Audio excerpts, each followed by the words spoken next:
Ciao guys, welcome back on the channel. Fabrizio Romano here as always to keep you posted on the transfer market. The final week is coming, but this is an important weekend on the transfer market. Many things to say, from Chelsea to Manchester United, Tottenham, Man City. Let's jump into it together.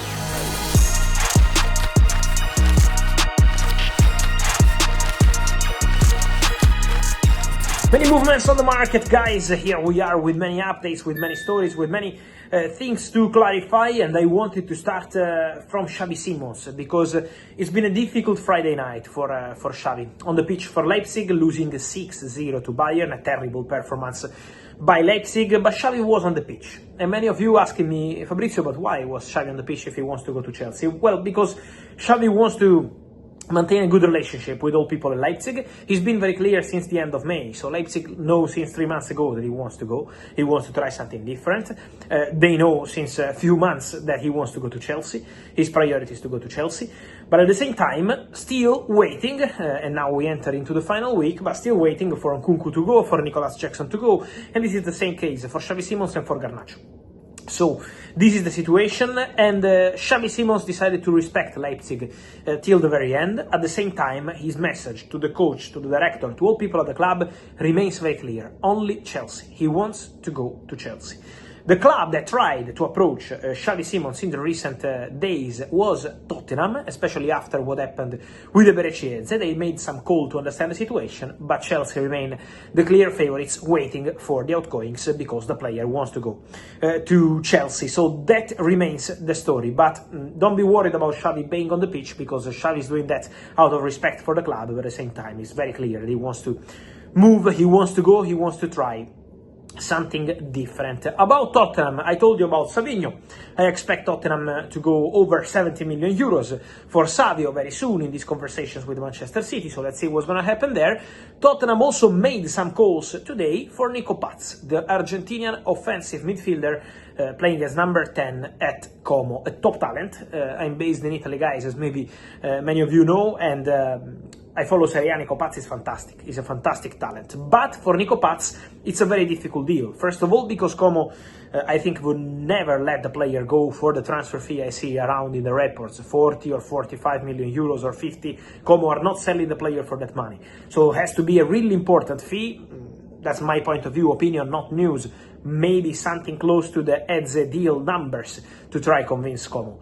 But at the moment, Como really want to keep the player, and Real Madrid have 3 buyback clauses in the next years for Nico Paz. So they have 50% sell-on clause, matching rights, and 3 buyback clauses. So Real Madrid have a control on the player for present and future. This is why the conversation would be with Como, with the agents of Nico Paz, but also with Real Madrid, and it's a really difficult thing. So Tottenham called, yes, but at the same time, it's a very complicated deal financially, and also in terms of difficult to negotiate, not only with Como but also with Real Madrid. And then Nico Paz is really a symbol of the project. For Como, was one of the big reasons why Cesc Fabregas decided to stay at the club in the summer, despite interest from Inter and more clubs. Cesc, who is the coach of Como, decided to stay also because he had guarantees on players staying, and among them also Nico Paz. So let's see what's going to happen there, but for sure it will be an interesting couple of days for Tottenham to understand what they're going to do after the Eze story.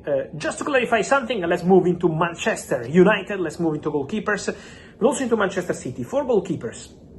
Manchester City have been linked with the move for Lammens. Guys, I'm not aware of that. Man City never moved for Lammens from what I'm hearing. Why? Because Man City want to go for Donnarumma. Man City want to sign Gianluigi Donnarumma if Ederson goes to Galatasaray. So this story remains the same in the last 3 weeks. I told you everything about this.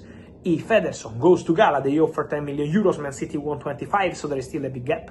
But if Ederson goes to Gala, Manchester City want to go for Donnarumma, and Donnarumma wants to go to Manchester City. So that remains the case for Gigio Donnarumma. Manchester United focus, exclusive news from Friday morning, is Lammens. Well, the negotiation between Man United and Royal Antwerp for Lammens is advancing very well, guys. That's what I can tell you in these hours. Very good negotiation. The package requested is 20 million euros. So there is a negotiation ongoing.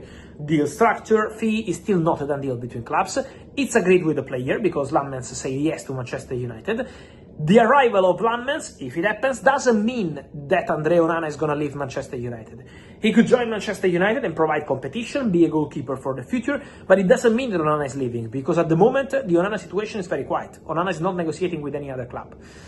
So let's see what's going to happen there, but for sure at the moment the Onana story is quiet, and Man United are negotiating in a separate story with Lammens, who is seen as a very talented goalkeeper, and the player is again very keen on a move to Manchester United, open to accepting. So let's see what's going to happen there, but there is an advanced conversation between Manchester United and Royal Antwerp for Lammens, this talented Belgian goalkeeper. For Manchester United, important, always important after the signings to mention the outgoings. So, Rasmus Højlund, Napoli are insisting. There has been interest from Milan for weeks, but now Milan are focused on the Victor Boniface deal. The deal is agreed, the player is in Milano for medical. Let's wait for the medical. As soon as the medical will be okay, Boniface can be considered a new Milan player, but there is still a part of medical to do. Milan always maintain the contact with the agents of Højlund for a few weeks. Meanwhile, Napoli have entered very strong in the race.